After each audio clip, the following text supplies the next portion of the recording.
¿Te has preguntado qué esconden las noches en la carretera? Soy la voz detrás de misterios y leyendas. Hoy te traigo un relato real que dejaron marcado a más de un trailero. Si conduces de noche, apaga las luces interiores y escucha.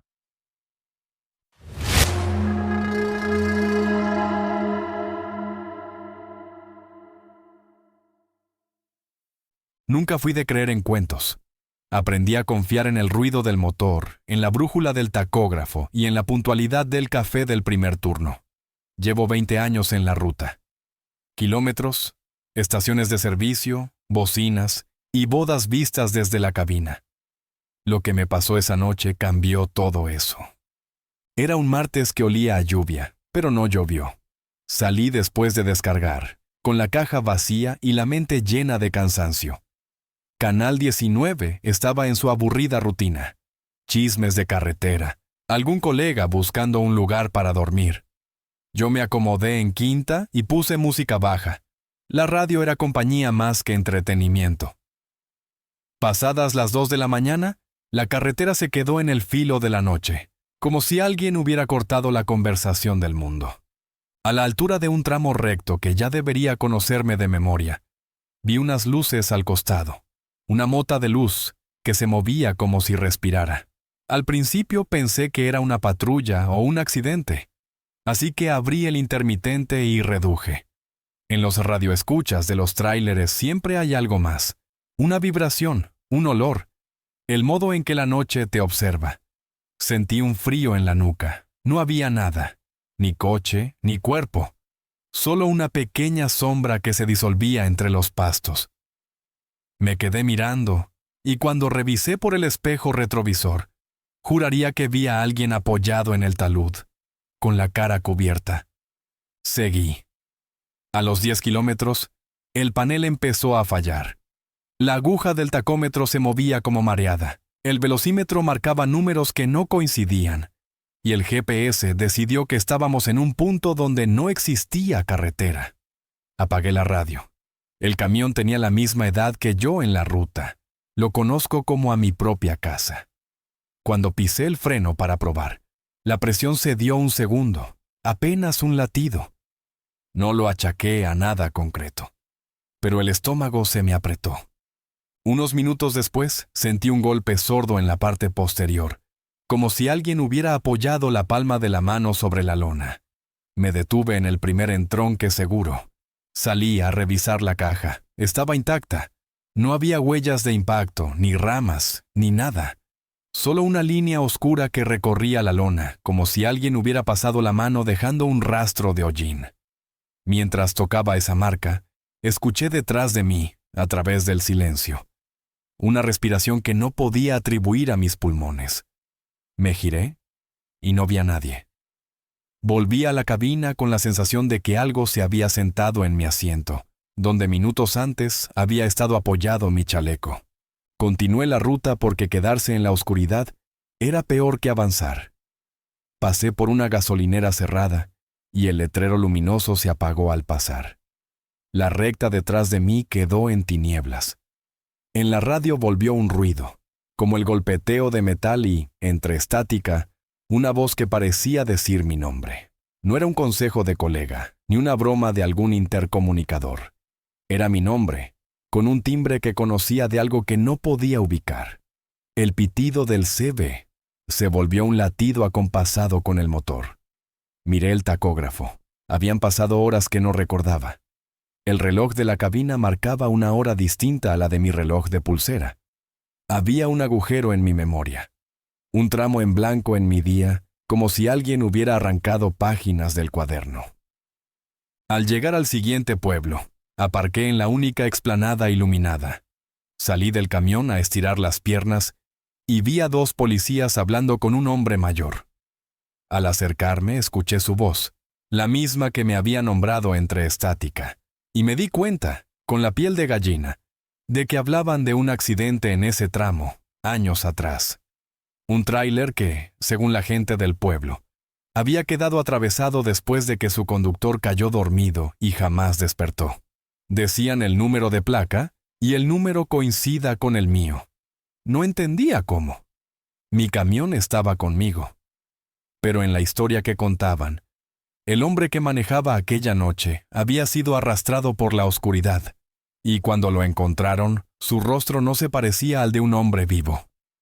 Me dormí en la cabina con la cabeza sobre el volante, y antes de cerrar los ojos, lo vi en el retrovisor. Un hombre cansado, con la cara cubierta por la sombra de la gorra, mirando hacia mí como quien devuelve una mirada antigua. Cuando desperté al amanecer, la marca de hollín en la lona había desaparecido, y el tacógrafo había vuelto a su ritmo normal. En el registro del GPS, sin embargo, quedaba un tramo sin señal, una ventana de 3 horas en las que no había datos. No sé si fue cansancio, sugestión o algo que existe en la noche de las carreteras. Lo que sé es que desde entonces evito el tramo recto. Ignoro esa curva si puedo. Y cuando cruzo por la noche, bajo un poco la velocidad y enciendo la radio, no por entretenimiento, sino para llenar el silencio con voces humanas. A veces, en el eco estático, pienso que todavía escucho mi nombre. Lo último que supe, y eso fue lo que me heló. Unos colegas revisaron el archivo de siniestros por curiosidad y encontraron un recorte de periódico de hace más de 10 años. Hablaba de un tráiler y su conductor que desaparecieron en ese tramo. La foto mostraba un camión parecido al mío. En la foto, el conductor tiene mi misma sonrisa cansada, y en el borde del recorte alguien escribió a mano: "No regresó". Yo sigo entregando cargas, sigo mirando por el retrovisor, y cada vez que la noche se espesa y el radio cae en silencio, aprieto el volante y me pregunto si la carretera conserva memorias de quienes se le quedaron, si a veces la noche no devuelve a los que pedimos prestados. Lo cierto es que hay kilómetros que te miran de vuelta, y hay noches en las que es mejor no devolver la mirada. No terminó ahí. Días después, ya en casa, el teléfono vibró con una foto. Era mi propio camión, parado exactamente en ese tramo de la carretera, con las luces delanteras encendidas. La foto tenía fecha y hora, las 3 de la mañana del día anterior, cuando yo estaba durmiendo en mi cama a decenas de kilómetros de distancia. El remitente era un número desconocido. Al responder, solo recibí silencio. Empecé a notar pequeñas cosas que no cuadraban. El reloj del camión marcaba minutos que yo no recordaba haber pasado. En la libreta de viajes aparecían anotaciones que no hice, nombres de poblados que nunca crucé. Un colega me contó que, la misma noche, otro trailero dijo en la radio que alguien le había hablado desde el asiento de copiloto, que cuando miró no había nadie, pero la ropa del asiento olía a humo viejo, a carretera mojada, a algo que no había bajo el sol. Una madrugada regresé al tramo, convencido de que la lógica terminaría con el rumor.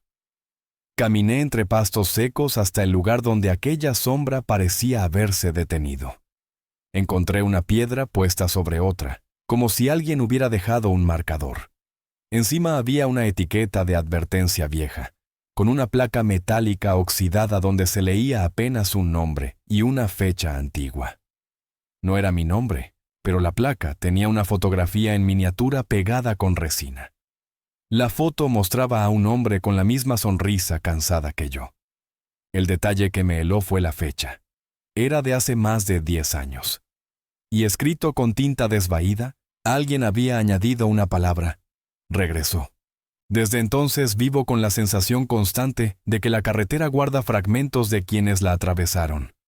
A veces, cuando la noche se espesa y la radio se queda sin voces, cierro los ojos y recuerdo la imagen del retrovisor. No era un simple reflejo, era una invitación o una advertencia. Si existe algo en la ruta que reclama a los suyos, yo aprendí la lección. No siempre es prudente devolver la mirada. No pensé volver a saber del asunto hasta que mi colega, el vasco, me jaló del brazo en una estación. ¿Viste esto?, me dijo, y me mostró el clip de una cámara de seguridad de un Oxxo en la carretera. Era mi camión, detenido en la entrada a las 3:05 de la mañana. Caminé pegado a la imagen. La cinta era nítida, sin interferencias. Yo vino en cámara desde lejos, encendí faros, abrí la puerta de la cabina y... nadie bajó. La puerta se cerró sola. El reloj de la cámara marcaba la hora en que yo estaba cenando con mi familia, en otra ciudad. ¿Y esto?, preguntó el vasco y pausó el video en un segundo concreto. En el espejo retrovisor se ve, por una fracción de segundo, a un hombre sentado, que baja la cabeza y se seca el rostro con la mano. No logro describir cómo me quedó el alma. Era mi gesto, la forma en que apretaba la mandíbula cuando estaba cansado. Decidí ir a la policía a poner la evidencia. No esperes una ovación. Me miraron con condescendencia hasta que llevé la foto antigua que encontré junto a las piedras en el talud. El oficial que atendió el caso abrió los ojos.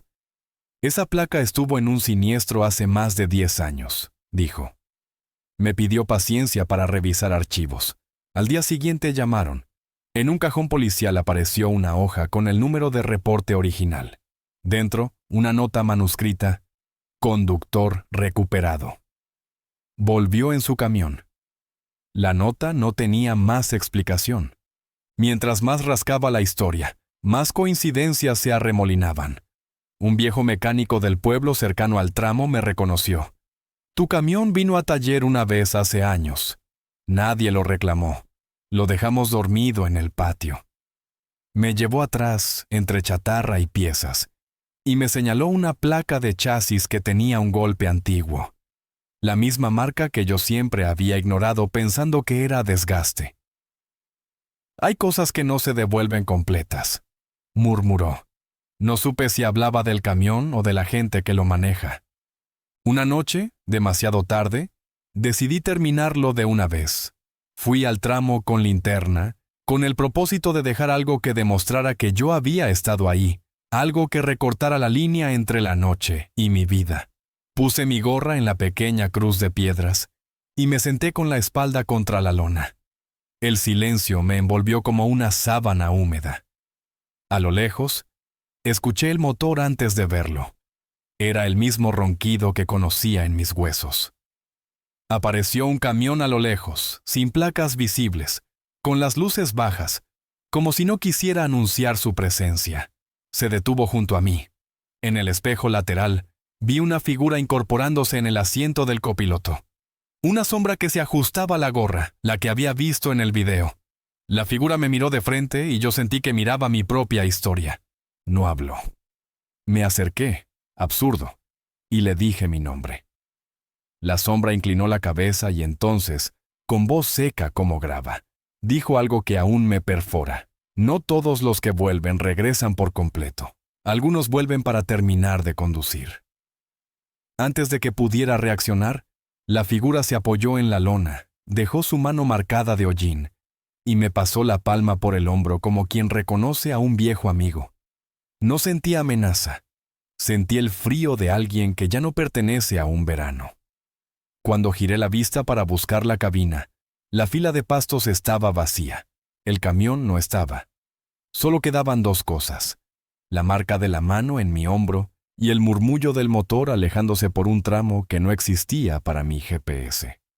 Desde entonces conduzco con las ventanas arriba y la radio al volumen suficiente para no escuchar los silencios largos.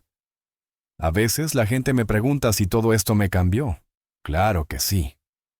Antes conducía para llegar, ahora conduzco para no quedarme. Le he puesto nombre a la sensación, deuda de ruta. Es la idea de que las carreteras guardan algo de quienes se les quedan pegados. No tanto seres, sino retazos, rutinas, miradas, maneras de respirar, que la noche recoloca y devuelve en fragmentos. La última vez que pasé por el tramo, hace unos meses, vi la cruz desgastada y sobre ella un objeto. Mi vieja llave de mano que había perdido hace años. Nadie la había visto excepto yo. La levanté sin querer y sentí, por un instante, que alguien me observaba desde el espejo lateral. La dejé en el asiento y arranqué. Cuando me fui, juraría que la llave en el asiento brilló como un faro apagado. No sé si algún día sabré qué es lo que realmente regresó conmigo. Lo único cierto es que ahora, antes de apagar el motor en una noche cualquiera, deposito la gorra encima de la palanca y le pregunto en voz baja, ¿vienes conmigo o te quedas? A veces la gorra queda tibia al tocarla. Si te gustó este relato basado en hechos reales, suscríbete a Misterios y Leyendas. Deja tu comentario si conoces historias de la ruta. Las leeré en el próximo capítulo. Nos vemos en la siguiente noche en la carretera.